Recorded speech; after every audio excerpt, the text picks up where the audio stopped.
Taylor Caldwell.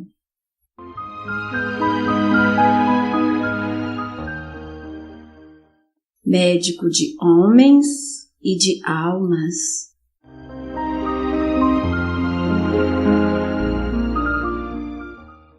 Segunda parte, capítulo 27.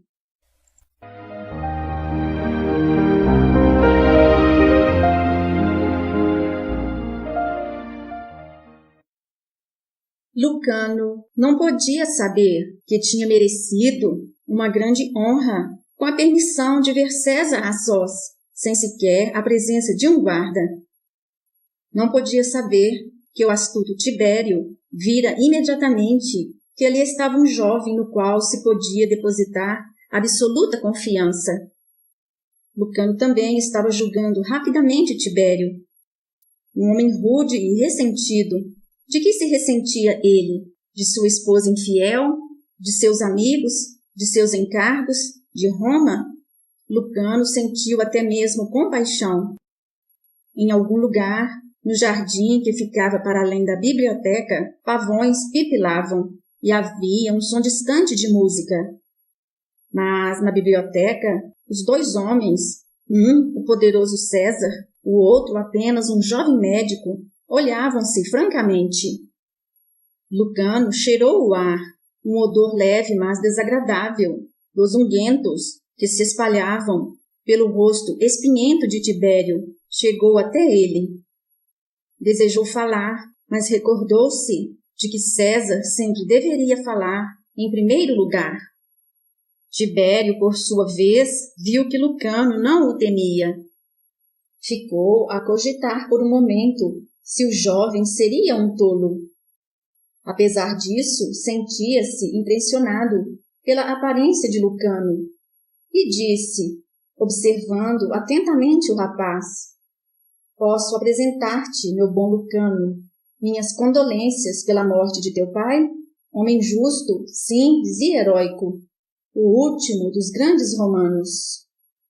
Sua voz, embora áspera e relutante, revelava sinceridade.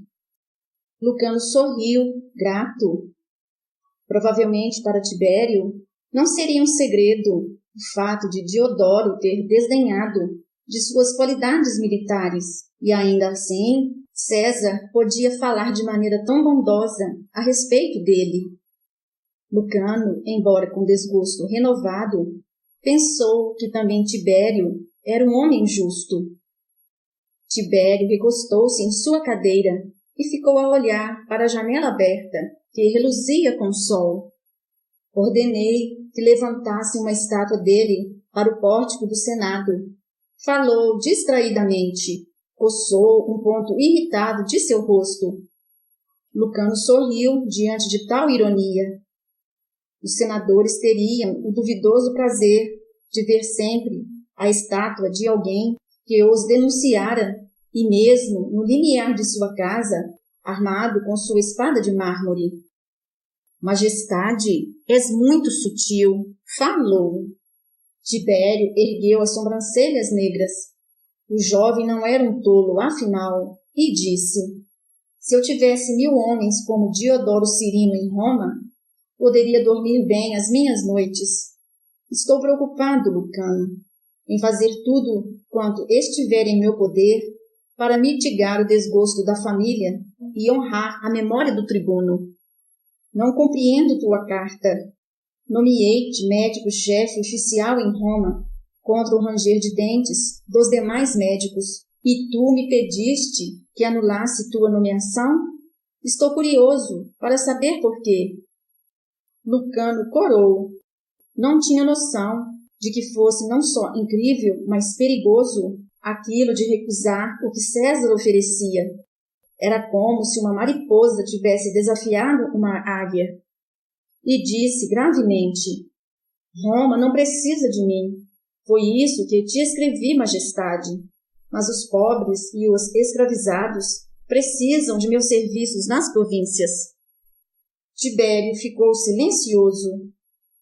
Seus olhos estreitaram-se e fixaram-se intensamente no rosto bonito do jovem. mergulhou em seus pensamentos. Estava diante de algo que não podia compreender e que lhe parecia louco. Pensou nos velhos filósofos que tinham ordenado que o homem tratasse bondosamente seu próximo.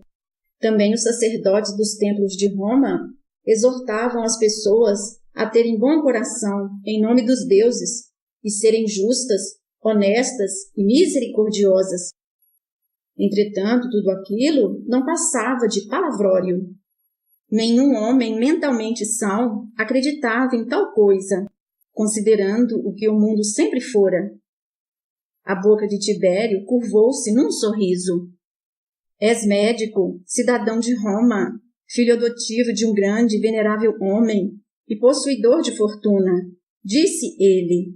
As portas dos patrícios e dos augustais estão abertas para ti. O que te ofereci foi apenas o limiar, e ainda assim abandonarias tudo isso pela disposição de tratar de pobres, mendigos e escravos sem valor? Pertenceria Lucano a alguma estranha e obscura seita de estoicos, ou se teria dedicado a um deus estrangeiro em particular? Lucano respondeu: sim, pois tudo mais nada significa para mim. Por quê? Lucano tornou a corar. Porque de outra maneira minha vida não teria sentido. Tibério franziu as sobrancelhas. Que sentido havia na vida, a não ser poder, fortuna e posição? Refletiu em sua própria vida e suas feições estreitas revelaram dor involuntária. Que significação existia para sua própria vida? Perguntou-se com absoluta sinceridade. Fizera o que pudera. Era administrador cuidadoso. Tentar erguer o orgulho no endurecido Senado e desejara devolver àquela casa o seu poder. Tácito não gostava dele, mas concordava em que era homem de sensato julgamento. Ele, um soldado, desejava ter paz ao longo de todos os seus limites e fronteiras. Não aumentara as taxas, a despeito das exigências da plebe romana em relação a novos benefícios. Quando cortesões se queixavam de injustiças pessoais, friamente advertia-os para que levassem o assunto aos tribunais e não interferia pessoalmente. Estava tentando, naquela ocasião, salvar Roma, restaurar algumas das qualidades que a tinham feito grande. Mas um povo depravado não aceitaria sua liberdade e sua antiga disciplina, seu antigo caráter. Tibério podia sentir um pressentimento terrível de que a poluição daquele povo, eventualmente, o poluiria também, e aquilo, tomado de cólera, ele arremessava de volta contra os que insistiam em corrompê-lo. Pensou em sua esposa, pensou nos que tinham fome de seu trono. Pensou em seu filho único, Druso, jovem de paixões violentas e mente limitada, no momento atirando desajeitadamente tribos germânicas umas contra as outras, em Ilírico, acreditando à sua maneira simplória que os portões da paz só podiam ser atingidos através do sangue. Tibério podia sentir as forças inexoráveis que o rodeavam e que o destruiriam como homem justo, que o degradariam ao nível de um cão romano por sua avidez, sua política mesquinha, suas exigências, sua sensualidade, sua própria cobiça de poder. Tinham, pensava ele, com horrível lucidez, feito de sua vida uma inanidade, todos eles, sua esposa, seu filho, seus generais, o Senado. Mais do que tudo, porém, as desprezíveis turbas de Roma, as turbas gananciosas, poliglotas, que viam seus Césares como deidade equipada com uma cornucópia de infinitos benefícios para recompensar os ociosos, os fracos, os inúteis, os irresponsáveis, os ventres insaciáveis que se alimentavam à custa de seus vizinhos industriosos. animais desalmados. Subitamente Tibério odiou Roma. Fixou os olhos em Lucano, que lhe falara como um menino de escola, em significação de vida. A vida deve ter um significado, indagou ele. Mesmo os deuses não deram ao homem um sentido para sua existência. Sim, majestade, isso é verdade, respondeu Lucano, o rosto endurecendo-se. Mas podemos dar às nossas próprias vidas alguma significação. A que dei a minha foi a de aliviar a dor e o sofrimento, salvar os moribundos, evitar a intromissão da morte. Com que propósito? Indagou Tibério. A morte é fato comum a todos, assim como a dor, seja do corpo ou do espírito. E que valem os pobres e escravos também? São homens, disse Lucano. É verdade que a dor e morte são inevitáveis, mas a dor pode ser aplacada frequentemente e a morte pode se tornar menos desconfortável ou ser adiada. Quem pode olhar o mundo dos homens sem sentir piedade e sem desejar confortá-lo? Tibério pensou em Roma e sorriu sombriamente. Ali estava certamente um menino de escola, loquaz, um filósofo amador, no qual a barba mal despontava. Tudo sabia a respeito de Lucano, que vivera existência tão protegida que jamais tomara parte numa campanha militar e que passara seus anos num ambiente de família, pacífico e virtuoso, e em escolas. Teve pena do jovem. Falava daquela turba fedorenta como homens. Falava de escravos como homens. Sem dúvida também consideraria um senador venal como homem. As narinas de Tibério contraíram-se. Estás dedicado a algum deus obscuro que ainda não teve sua estreia em Roma? Perguntou ele a Lucano com leve sorriso zombeteiro. Ficou surpreendido ao ouvir o rapaz responder com extraordinária veemência. Não estou dedicado a deus algum. Não acreditas nos deuses? Perguntou Tibério. Lucano ficou silencioso por alguns momentos, os olhos baixados para a vasta mesa de mármore que tinha diante de si. Depois disse: acredito em Deus, ele é nosso inimigo, aflige-nos sem razão. Mesmo um carrasco lê para sua vítima a relação dos crimes de que ela é acusada e lhe diz por que deve morrer. Ele não nos disse por que devemos sofrer. Condena-nos à morte por sermos o que somos. Ele que nos fez o que somos. Então consolarás os que ficaram privados de um consolador, disse Tibério. Estava com o espírito aberto e alegre, e pensou novamente que Lucano seria um simplório. Continuou. Estudaste em Alexandria.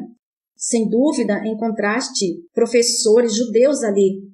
Quando estive em Jerusalém, ouvi o povo falar de um Messias, isto é, de um Consolador, de um Redentor, que livrará os judeus do domínio de Roma e os colocará em altos tronos, de onde eles governarão o mundo. Não é um pensamento pretensioso, mas verás que todos os homens são iguais, que desejam poder. Desenrolou a carta de Lucano e repassou-a num murmúrio. Depois disse, sem olhar para o jovem: quando eu era mais jovem e estava em uma das minhas campanhas, ficamos atônitos ao ver uma grande estrela no céu certa noite. Foi ocasião da Saturnal. A estrela moveu-se para o oriente e então desapareceu. Meus astrônomos dizem-me que aquela estrela foi visível em toda parte e era a nova, e os astrólogos falaram de um grande destino que virá para o mundo. Mas do Oriente ouvi dizer que a estrela levava ao lugar onde nascera um Deus. Isso passou-se há uns 14 anos ou mais. Se um Deus tivesse nascido, então, seguramente, já teríamos notícia dele a esta altura. Bem vês quanto são supersticiosos os homens. Lucano viu-se tomado por uma grande emoção. Lembrou-se de José ben Gamaliel e de sua história, do menino camponês que discutira com os mais competentes e eruditos doutores do templo. Sacudiu a cabeça em negativa. Tibério pousou sobre a mesa a carta de Lucano. Depois estendeu a mão para apanhar um grande objeto chato, envolvido em seda amarela. Retirou cuidadosamente a seda e mostrou o objeto. Era feito de ouro, na forma de um escudo. Lucano inclinou-se para a frente, a fim de vê-lo mais de perto. Viu o rosto de Diodoro de perfil, gravado em relevo no escudo de ouro, e sob ele uma mão que agarrava uma espada curta, desembainhada. Com a espada havia uma citação tirada de Homero em grego. Sem um sinal, sua espada o valente arranca, e não pede outro augúrio, senão as leis de sua pátria. Ainda mais abaixo, uma linha de Horácio, em latim: não morrerei inteiramente. Os olhos de Lucano encheram-se de lágrimas. Tibério falou com sombria satisfação. Mandei que isto fosse pendurado atrás da estante de leitura do Senado. Os olhos de ambos encontraram-se em completo entendimento. Tibério passou a mão delicadamente sobre o escudo e disse: consideraste o que Diodoro teria desejado que fizesses? Ele desejaria que servisse Roma como ele a serviu. Ele era um grande homem que acreditava na liberdade do indivíduo, disse Lucano, embora estivesse em desacordo comigo. Sei que assim desejaria que eu fizesse o que considerasse direito. Apesar disso, falou Tibério, deverias honrar sua memória bastante para passar algum tempo em Roma, servindo o povo. Disseste em tua carta que desejas deixar Roma imediatamente. Para ser justo em relação a Diodoro, não posso consentir nisso. Ordeno-te que permaneças aqui durante 6 meses. Se ao fim desse período ainda estiveres convencido de que teu dever está em outro lugar, eu te dispensarei. O obstinado Lucano ia protestar quando sentiu sob sua pessoa a força dos olhos imperiais e compreendeu inteiramente, pela primeira vez, que aquele era César e que diante de seus decretos ele nada podia. Tibério não sorria agora. Depois de um longo momento, Lucano curvou a cabeça. Seja, murmurou, em nome de Diodoro. Quero ter-te ligado à minha casa durante esse período, disse Tibério, com um riso de lábios apertados. Talvez até te consulte pessoalmente sobre alguns assuntos. O pensamento de ficar virtualmente aprisionado naquele imenso palácio apavorou Lucano, mas compreendia agora que não poderia protestar. Os funcionários médicos estão se fazendo indolentes, disse César. Gostaria que inspecionasses os trabalhos deles e sugerisses melhoramentos. Além disso, minha casa está cheia de escravos, libertos e pretorianos. Teus serviços para com eles serão apreciados. Não estou inteiramente satisfeito com meus próprios médicos. Lucano ficou um pouco mais encorajado. Se me permites, majestade, posso sugerir que teu tratamento para o eczema está errado? As sobrancelhas de Tibério ergueram-se. Realmente, que sugeririas tu? Sentia-se de novo divertido. Unguentos oleosos apenas aumentam os olhos naturais e infeccionados contidos nas bolhas. Disse Lucano de novo o médico. Prefiro uma pasta de água com flúor e enxofre, aplicada depois de cuidadosa limpeza do local, com sabão forte, 2 vezes por dia. Ela tem uma influência secativa e desinfetante. Hesitou, mas disse depois. Também acredito que César tem qualquer distúrbio de sangue. Se me permitisses. Intrigado, Tibério fez um movimento de aceitação e Lucano levantou-se e dirigiu-se para ele. Esqueceu-se de novo que aquele homem Era o formidável e irresistível poder de um grande e temível império. Para Lucano era apenas um homem que não gozava de boa saúde. Com dedos firmes e delicados, baixou as pálpebras inferiores de Tibério. Depois abriu-lhe a boca e examinou as membranas pálidas. Sentou-se de novo, sem permissão. Sentes um cansaço constante, majestade? Uma lassitude? O trabalho cansa-te para além do que deveria cansar-te naturalmente? Tua respiração torna-se mais rápida, com o mínimo exercício, e tens com frequência sensação de vertigem e tontura? Como a discussão da própria saúde encanta até mesmo um César, Tibério confirmou com a cabeça. Explicaste exatamente como me sinto, meu bom Lucano. Então tens anemia, disse o jovem médico. Não é ainda de um tipo muito perigoso, embora possa tornar-se assim. Qual é a tua alimentação? Sou muito frugal, disse Tibério. Sou soldado. Não frequento orgias nem banquetes.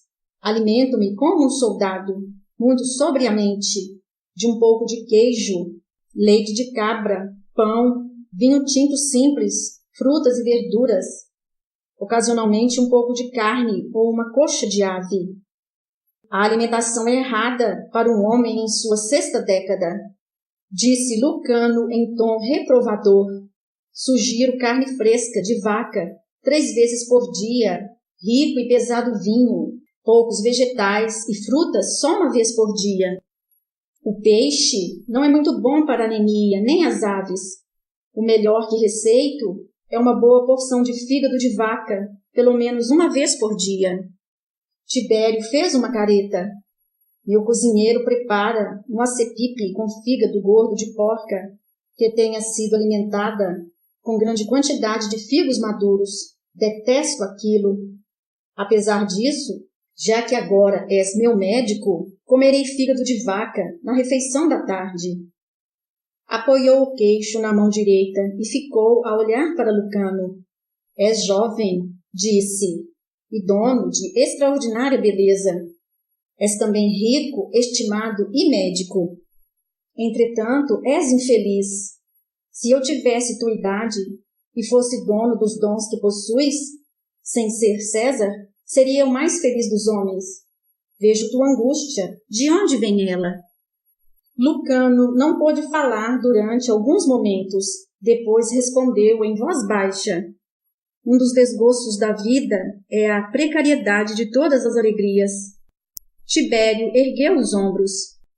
Até um menino de escola entende isso. Devemos nos privar de prazer, de alegria, hoje, por se tratar de coisas fugazes?